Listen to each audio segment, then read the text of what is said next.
नमस्कार, मैं डॉक्टर पूनम चौहान, तीर्थंकर महावीर विश्वविद्यालय में हिंदी विषय की असिस्टेंट प्रोफेसर।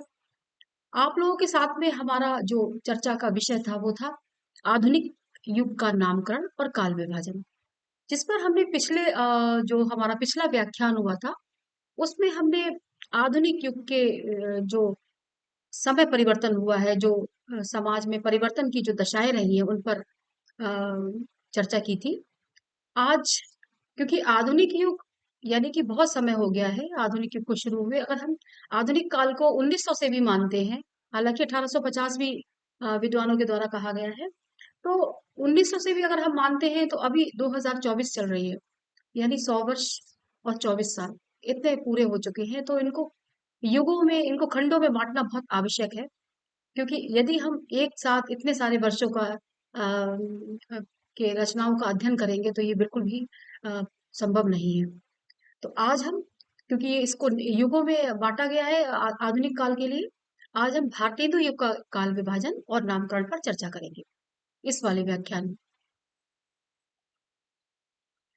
हिंदी साहित्य के में आधुनिक युग का जो सूत्रपात है वो भारतेंदु बाबू हरिश्चंद्र से माना जाता है। आधुनिक हिंदी के विकास की प्रारंभिक सीमा को आचार्य रामचंद्र शुक्ल जी ने 1843 ईस्वी मानते हैं। डॉक्टर रामविलास शर्मा आधुनिक युग का प्रारंभ 1868 से मानते हैं, जब से भारतेंदु लेखन का प्रारंभ करते हैं। डॉक्टर लक्ष्मी सागर वार्ष्णेय 1850 ईस्वी से हिंदी साहित्य के आधुनिक युग का प्रारंभ मानते हैं। वैज्ञानिक घटनाओं और राजनैतिक घटनाओं के प्रभाव को देखते हुए हिंदी साहित्य के आधुनिक युग का प्रारंभ 1850 ईस्वी से मानना उचित प्रतीत होता है। इन घटनाओं के कारण का समय 1850 ईस्वी के आसपास ही ठहरता है। दूसरा कारण ये है कि 1850 ईस्वी भारतेंदु का जन्म काल है। भले ही उनके जन्म से आधुनिकता प्रारंभ नहीं होती है, लेकिन अन्य घटनाओं के साथ ये भी एक घटना है। इसीलिए इस वर्ष को आधुनिक संवेदना का प्राथमिक चरण स्वीकार किया जा सकता है। क्योंकि भारतेंदु का आविर्भाव जिस वर्ष में हुआ था, तब से लेकर 50 वर्ष तक हिंदी साहित्य का संस्कार भारतेंदु के संस्कार से ही मिलता जुलता रहा। ज्ञान विज्ञान के नए क्षितिज पर खड़ा होकर इस प्राणवंत व्यक्ति ने हिंदी भाषा और साहित्य को एक नई दिशा की ओर प्रेरित किया और सबसे आगे बढ़कर साहित्य को जीवन के आमने सामने खड़ा कर दिया। डॉक्टर रामविलास शर्मा ने भारतेंदु युग के साहित्य को जनवादी साहित्य कहा है। जनवादी साहित्य यानी आम जनता की आशा, आकांक्षा और राग विराग का अभिलेख होता है। जनवादी साहित्य, जैसा कि इसके नाम से ही स्पष्ट है, जन यानी लोग, जन जो लोगों में प्रसिद्ध हो जैसी धारणा, उस टाइप का जो वो साहित्य होता है, उसको उन्होंने जनवादी साहित्य कहा। भारतेंदु और उनके युग के अन्य साहित्यकारों ने साहित्य में पहली बार समसामयिक समस्याओं की अभिव्यक्ति दी। इसीलिए वो साहित्य जनवादी साहित्य कहलाया। उनके युग की साहित्यिक प्रवृत्तियों को समझने के लिए हमें उस साहित्य को गद्य और पद्य दो भागों में बांटकर उनका निरीक्षण और परीक्षण करना होगा। तभी हम समझ पाएंगे कि जो उस युग का जो नामकरण है, ये जो काल विभाजन है, वो करने का जो जिस तरह से विद्वानों ने किया है, उसका उनका उद्देश्य क्या था। 1850 से 1900 ईस्वी तक के 50 वर्ष के साहित्य के लिए हिंदी साहित्य के इतिहास में तीन चार नाम प्रस्तावित किए गए। इस कालखंड के लिए परिवर्तन काल, पुनर्जागरण काल, आधुनिक काल और नवजागरण काल जैसे कुछ नाम सुझाए गए। परिवर्तन किसी एक काल विशेष का लक्षण नहीं है। परिवर्तन की प्रवृत्ति हर देश और काल के साहित्य में व्याप्त होती है। अतः परिवर्तन काल नाम में किसी औचित्य का बोध नहीं होता है। क्योंकि जिसने भी परिवर्तन काल कहा है जिस विद्वान ने, एक सामान्य सी बात है। परिवर्तन का मतलब है कि परिवर्तित होना कोई चीज। अब उसका नाम हम कैसे कर सकते हैं? अब अगला जब काल शुरू, जैसे मान लो अगर उस काल को नाम हमने परिवर्तन काल नाम दे दिया भारतीय हिंदू युग को, तो अगला काल होगा तो वो भी तो परिवर्तन का ही काल होगा, क्योंकि परिवर्तन तो होता ही रहता है। अ, परिवर्तन तो ये संसार का नियम है। तो ये नाम तो बिल्कुल ही कोई औचित्यपूर्ण नहीं रहा, इसका कोई औचित्य नहीं रहा। और पुनर्जागरण का महत्व किसी विशिष्ट उद्देश्य से बंधा होता है। पुनर्जागरण का प्रभाव जीवन के विविध अंगों में दिखाई पड़ता है। भारतीय पुनर्जागरण की लहर भारतेंदु युग में ही समाप्त नहीं होती है, उसका प्रचार स्वतंत्रता काल तक होता है। इतने बड़े कालखंड के साहित्य में इतनी अधिक विविधता मिलती है कि साहित्यिक संवेदना को मात्र पुनर्जागरण कहकर पहचानने में कठिनाई हो सकती है। भारतीय जो पुनर्जागरण है, उसकी लहर अभी आप देखो, अगर हम आधुनिक अभी वर्तमान समय की यदि हम बात करें, तो क्या अभी पुनर्जागरण नहीं हो रहा है? पुनर्जागरण तो, जैसे कि परिवर्तन हर काल में हुआ है, ऐसे ही पुनर्जागरण भी हर काल में हुआ है। क्योंकि जैसे अब अभी जो समय चल रहा है, आज के 10 साल बाद या 20 साल बाद वो चीज नहीं रहेंगी, फिर पुनर्जागरण होगा, फिर उसके 20 साल बाद पुनर्जागरण होगा। तो ऐसे किसी एक काल को पुनर्जागरण नाम देना बिल्कुल औचित्यपूर्ण नहीं है, तो इस नाम को भी नकार दिया गया। तो पुनर्जागरण को विभाग में बांट कर देखना अनिवार्य हो जाता है। आधुनिक काल का नाम सामान्य सा नाम है, आधुनिक संपूर्ण कालखंड के लिए एक नाम है। इसीलिए अगर हम कहें अभी भी आधुनिक काल चल रहा है, आधुनिक काल चल रहा है, तो फिर कितने वर्ष का आधुनिक काल चल रहा है, ये एक सामान्य बात हो गई। आधुनिक, अभी मैं आपको इसीलिए बार बार वर्तमान काल बोल रही हूँ, क्योंकि मैं अगर आधुनिक काल कहूँ तो आप लोग भी असमंजस की स्थिति में आ जाएंगे कि आधुनिक काल यानी कि उस समय जो 1850 से प्रारंभ हुआ था, वो अभी तक 1850 से अभी तक कैसे आधुनिक काल रह सकता है? तो आधुनिक काल, अगर हम वर्तमान काल को अभी आधुनिक काल कहेंगे तो वो असमंजस की स्थिति आ जाएगी। इसलिए अभी मैं अभी के समय को वर्तमान काल कह के संबोधित कर रही हूँ। लेकिन उस समय के, इसीलिए उन्होंने कहा कि आधुनिक काल, केवल आधुनिक काल संपूर्ण कालखंड के लिए एक नाम कैसे हो सकता है? इसीलिए आधुनिक काल के प्रथम 50 वर्षों के साहित्य को उप विभागों में बांटना आवश्यक हो गया था। भारतेंदु युग नव जागरण की सूचना देता है अथवा पुनरुत्थान की, उसके संबंध में विद्वानों में गहरा मतभेद है। अतः ये नाम भी विवाद से परे नहीं है।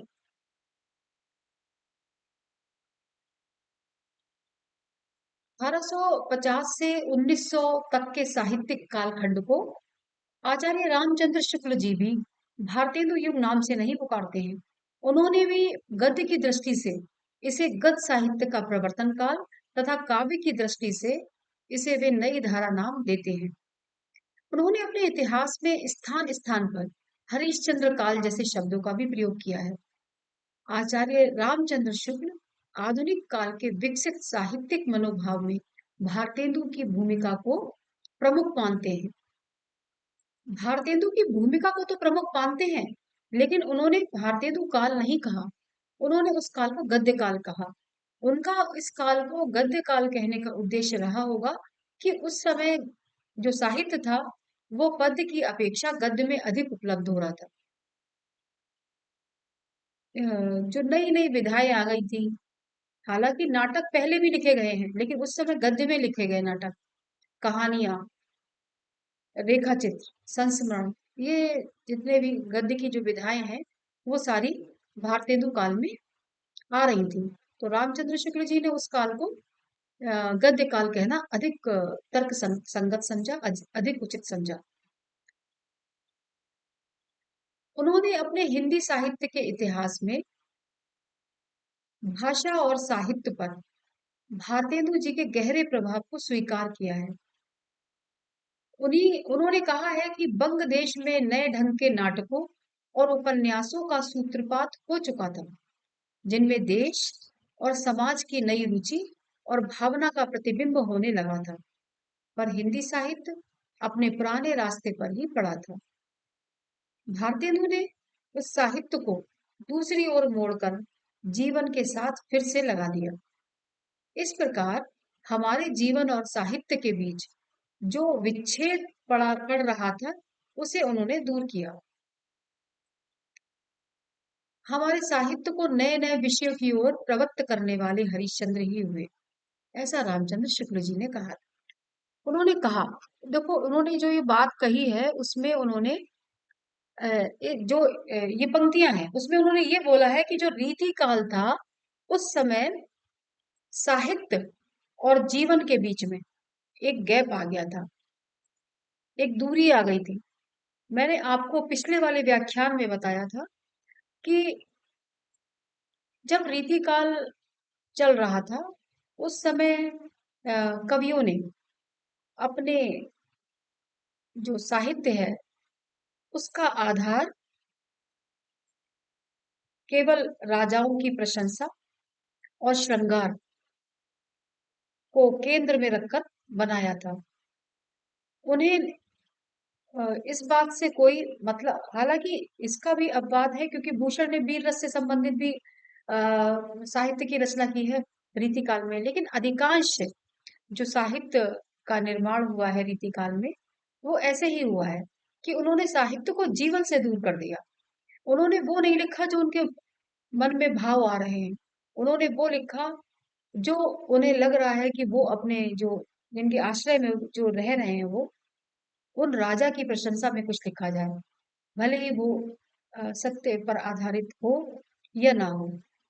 तो मन की जब बात पृष्ठ पर नहीं उतारी जाती तो वो कविता कैसे बन सकती है।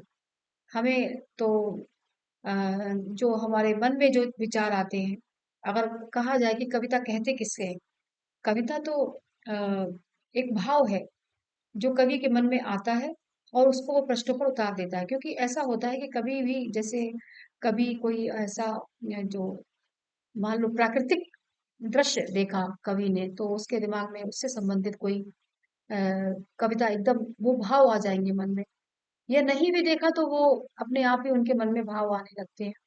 तो ऐसे भाव जो ऑटोमेटिक आते हैं मस्तिष्क में अपने आप आ जाते हैं, वो एक कविता का रूप धारण करें तो वो कविता बहुत अच्छी पढ़ने के लायक हो जाती है।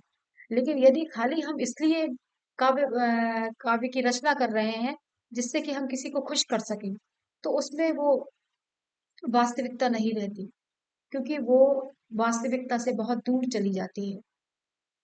तो रामचंद्र शुक्ल जी ने यहाँ पर यही बात कही है। उन्होंने कहा कि भारतेंदु हरिश्चंद्र का जो समय रहा, भारतेंदु हरिश्चंद्र ने जो साहित्य की रचना की, जो रचनाएं उन्होंने लिखी हैं, उसपे व्यक्ति का जीवन और साहित्य उसके बीच में तालमेल बिठाकर उसको संबंधित करके उन्होंने लिखा है। क्योंकि उस समय जो अंग्रेजों का इसकी खैर मैं ज्यादा इस पर चर्चा नहीं करूंगी, क्योंकि पिछले वाले व्याख्यान में हमने कहा था कि अंग्रेज आ गए थे देश में, तो उस समय देश की जो स्थिति थी उसको देखा गया और उस पर फिर लिखा गया। तो हमारे साहित्य को नए नए विषयों की ओर प्रवृत्त करने वाले हरिश्चंद्र ही हुए हैं। बिल्कुल सही लिखा है रामचंद्र शुक्ल जी ने। इस प्रकार हम देखते हैं कि भारतेंदु साहित्य को एक लोक दृष्टि प्रदान करते हैं। भारतेंदु जी ने ही साहित्य को ऐसी दृष्टि प्रदान, उससे पहले ऐसा नहीं है कि उससे पहले ऐसा जो रचनाओं का सर्जन हुआ है वो हो चुका था, लेकिन भारतेंदु जी ने एक कह सकते हैं कि एक अलग, अगर पुनर्जागरण बोलेंगे तो पुनर्जागरण काल ही इनसे प्रारंभ होता है। इन्होंने एक लोक दृष्टि प्रदान करी साहित्य को। उनके युग प्रवर्तक व्यक्तित्व के कारण ही साहित्य का एक कालखंड उनके नाम से पुकारा जाने लगता है। हम पाते हैं कि शायद किसी भी साहित्यकार को इस नाम से कोई परेशानी नहीं है। भारतेंदु हरिश्चंद्र केवल एक रचनाकार ही नहीं थे, एक संस्थापक भी थे। उन्होंने साहित्य की रचना ही नहीं की, अपितु नए साहित्य के लिए एक वातावरण भी तैयार किया। उनके इन्हीं योगदानों को देखते हुए हिंदी साहित्य के इतिहासकारों ने इस काल को भारतेंदु युग की संज्ञा दी। जब हम उनकी रचनाओं पर दृष्टिपात करते हैं, तो हम देखते हैं कि उनकी जो रचनाएं हैं, उसमें एक प्रवृत्ति थी, बहुत महत्वपूर्ण, कि उन्होंने मध्यकालीन रूढ़ियों और परंपराओं के विरोध में जो समाज के पक्ष में नहीं थी, उनके विरोध में लिखा है। और उनकी कुछ पंक्तियों को पढ़कर हम काफी आश्चर्यचकित हो जाते हैं कि उन्होंने जो देशभक्ति की प्रवृत्ति को अपनी रचनाओं में स्थान दिया है, वो अन्यत्र दुर्लभ है। भारतेंदु ने शुरू-शुरू में राजभक्ति पर आधारित कुछ कविताएं लिखी थी, लेकिन वक्त के बदलाव के साथ उनकी राजभक्ति राष्ट्रभक्ति में तब्दील हो गई, बदल गई। और ये राष्ट्रभक्ति इतनी उग्र हो गई कि हमें आज भी इतना आश्चर्य होता है कि उस युग में इतना निर्भीक कैसे कवि कोई हो सकता है। क्योंकि अंग्रेजों का शासन और उस शासन काल में इतना निर्भीक होकर लिखना, ये अपने आप में एक चुनौती वाली बात होगी। उन्होंने इतने व्यंग किए हैं अंग्रेजी शासन का के विरोध में कि अ, जनता पर इसका एक अलग ही प्रभाव पड़ा। एक राष्ट्रभक्ति की जो लहर है, वो जनता के अंदर आ गई। भारतेंदु हरिश्चंद्र की पंक्तियों जो उन्होंने लिखी हैं कि भीतर भीतर सब रस चूसे, बाहर से तन मन धन घूसे, जाहिर बातन में अति तेज, क्या सखी साजन नहीं अंग्रेज। जिस भाषा नीति को हम आज भी सुलझाने में असफल रहे हैं, उसके संबंध में भारतेंदु जी ने उसी समय घोषणा कर दी थी कि निज भाषा उन्नति है, सब उन्नति को मूल, बिन निज भाषा ज्ञान के मिटे न हिय को सूल। अपनी भाषा को उन्होंने सर्वोपरि रखा। अपनी जो उनकी भी हिंदी हमारी भाषा है, उसको उन्होंने सर्वोपरि रखा। उन्होंने कहा कि हमारी भाषा ये उन्नति का जो रास्ता है, जो पथ है, उसको सरल बनाती है। यही उन्नति का रास्ता है भाषा के माध्यम से। ये सारी भाषाओं का मूल है, क्योंकि जब तक हम अपनी भाषा को नहीं समझेंगे, तब तक हम ज्ञान नहीं प्राप्त कर पाएंगे किसी भी तरह का। भारतेंदु बाबू हरिश्चंद्र ने स्वाधीनता का महत्व समझकर इसकी मांग उस समय कर दी थी, जिस समय अंग्रेजों के राज में भी कभी सूर्यास्त नहीं होता था। इतना निर्भीक कवि हिंदी साहित्य में कोई दूसरा ना हो सका। उन्होंने लिखा था कि सब तज गहो स्वतंत्रता, नहीं चपलाते खाब, राजा करे स न्यायी है, वसा पर दो काम। उनके युग के अन्य कवियों ने भी अपनी इस प्रवृत्ति का परिचय खुलकर दिया था। इस बात को इससे बड़ा प्रमाण और क्या हो सकता है कि वे इष्ट देव के मंदिर में जाकर सब कुछ अपने राष्ट्र के लिए मांगते हैं। होता क्या है कि कोई जब इष्ट देव के समक्ष आता है, तो वो अपने लिए मांग करता है कि हमें ये चाहिए वो चाहिए, लेकिन देश के लिए जो मांगे, देश के लिए जो लिखे, वही सच्चे मायनों में एक कवि, एक देशभक्त हो सकता है। भारतेंदु युग के साहित्य की अगर हम देखें, उस समय जो प्रवृत्ति रही है और जो जो जनवादी विचारों को भारतेंदु हरिश्चंद्र ने अपनी रचनाओं में स्थान दिया है। समाज सुधार के प्राय सभी अंगों पर उन्होंने कविता लिखी है। मुस्लिम संस्कृति से प्रभावित लोगों की कटु आलोचना भी की है। अंग्रेजों की साज साज पोशाक पहनने वाले भारतीयों पर व्यंग बाण भी किए हैं। इस तरह से सभी तरह की रूढ़ियों, अंधविश्वासों, शोषण और दमन, सभी समस्याओं पर भारतेंदु जी ने की जो कलम है, वो मुखर हो उठी है। जनता की समस्या को जनता की भाषा में उपस्थित करने वाला साहित्य ही जनवादी साहित्य हो सकता है। इस कसौटी पर भारतेंदु हरिश्चंद्र का साहित्य 100% खरा उतरता है। अगर उनकी भाषा की बात करें, तो खड़ी बोली अब तक गद्य की ही भाषा मानी जाती है। भारतेंदु जी ने खड़ी बोली में कविता लिखने का कुछ प्रयास तो किया, लेकिन उसमें उनकी गति नहीं आई। इस युग के अन्य साहित्यकार भी इस क्षेत्र में लगे रहे। भारतेंदु युग में कविता की भाषा ब्रजभाषा ही बनी रही। ब्रजभाषा को एक स्वस्थ, संपन्न एवं सुदीर्घ परंपरा प्राप्त थी। इसलिए इस युग के कवि इस भाषा में सहजता पूर्वक अपने भाव और विचारों को व्यक्त कर पाते थे। खड़ी बोली में इस युग के सभी कवियों के विचार बाधित होते रहे, जिस कारण उन्होंने ब्रजभाषा का ही मार्ग अपनाया। और इस क्षेत्र में उनको अच्छी खासी सफलता भी मिली। भारतेंदु हरिश्चंद्र ने अपने भावों और विचारों को जनता तक संप्रेषित करने के लिए अ, अपनी कलम को सदैव चलाया। भावों का खजाना इतना लबालब था कि उन्हें व्यक्त करने के लिए वे शिल्प योजना की परवाह नहीं करते थे। यदि शिल्प की दृष्टि से देखा जाए तो भारतेंदु युग का जो साहित्य कला है वो थोड़ा सा कमजोर है।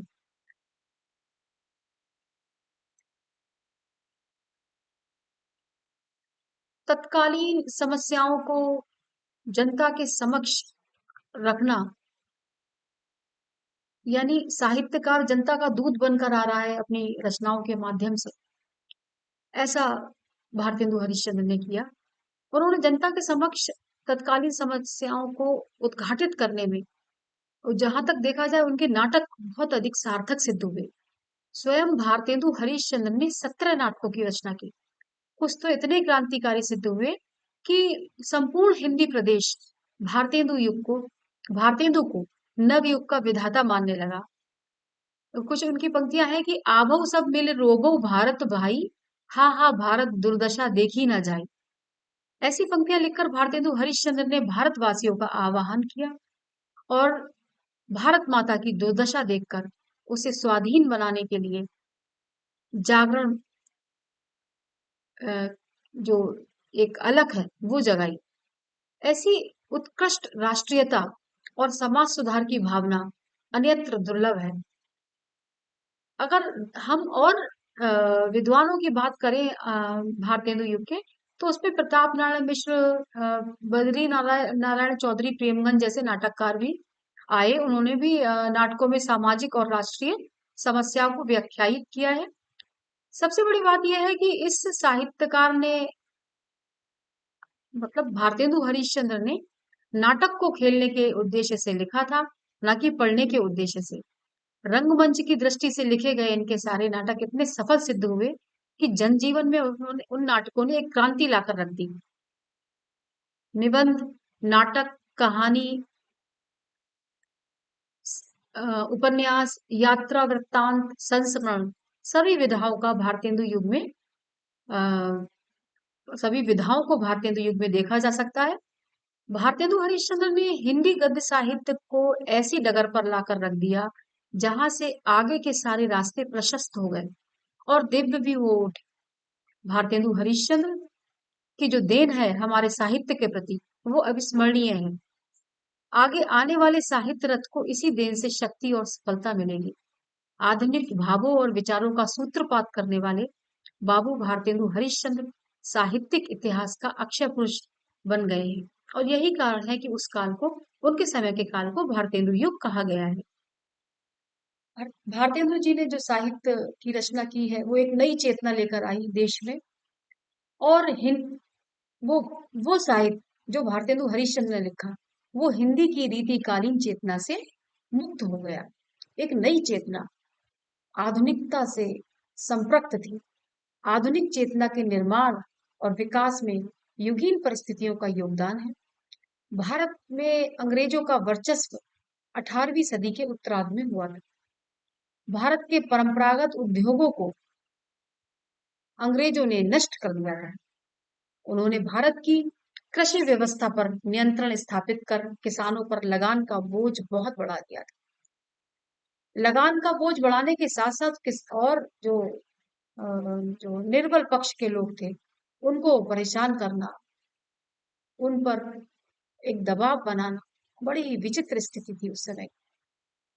भारत के आर्थिक शोषण और सैन्य नियंत्रण के लिए सुदूर प्रदेशों तक रेल की पटरियां बिछा दी थी।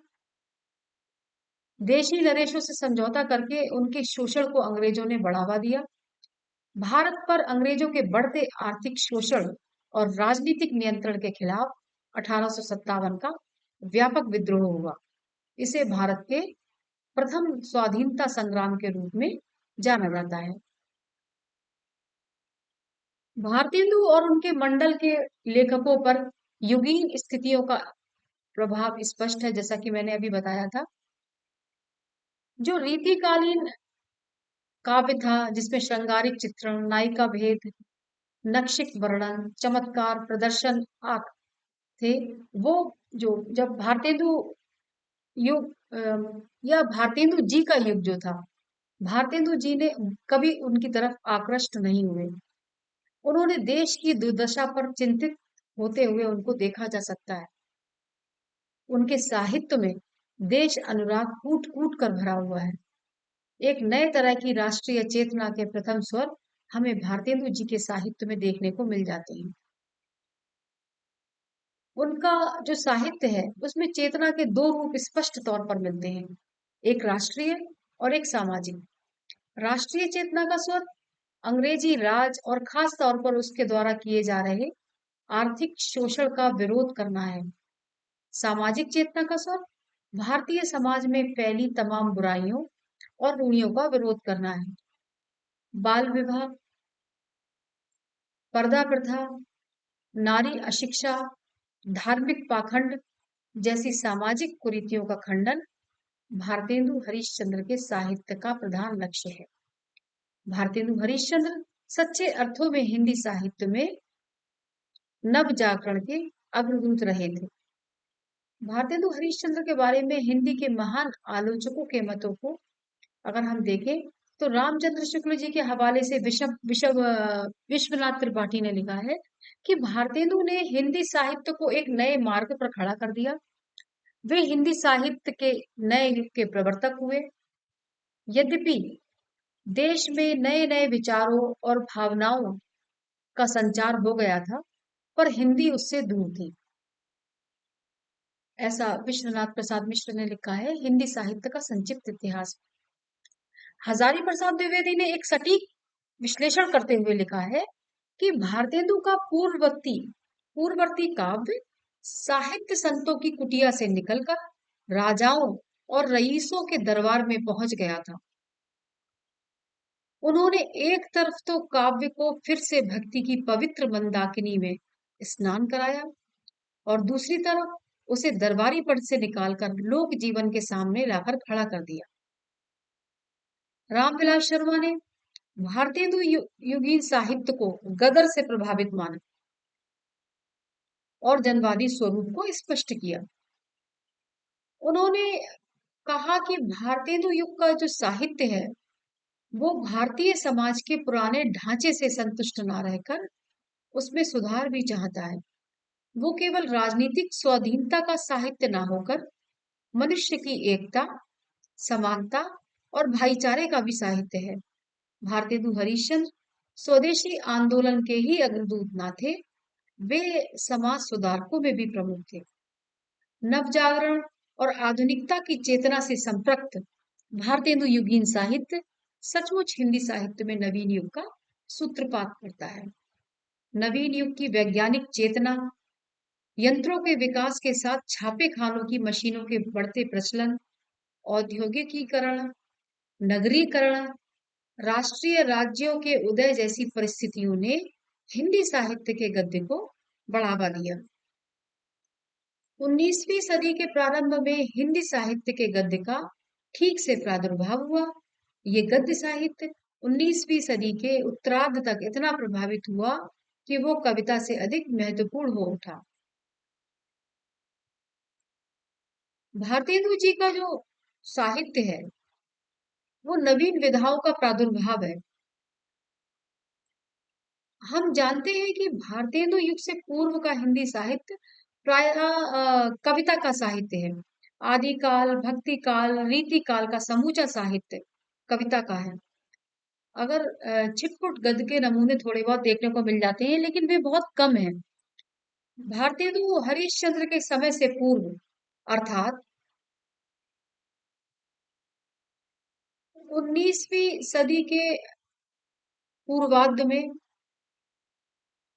फोर्ट विलियम कॉलेज के भाषा प्राध्यापकों के लेखन से हिंदी साहित्य में गद्य के विकास की वास्तविक नींव पड़ी। ये भाषा प्राध्यापक थे सदल मिश्र, सदा सुखलाल, ईशा अल्लाह खां और लल्लू लाल। इनके अतिरिक्त राम प्रसाद निरंजनी, राजा शिव प्रसाद सितारे हिंद और राजा लक्ष्मण सिंह के नाम हिंदी गद्य के विकास की दृष्टि से उल्लेखनीय है। आगे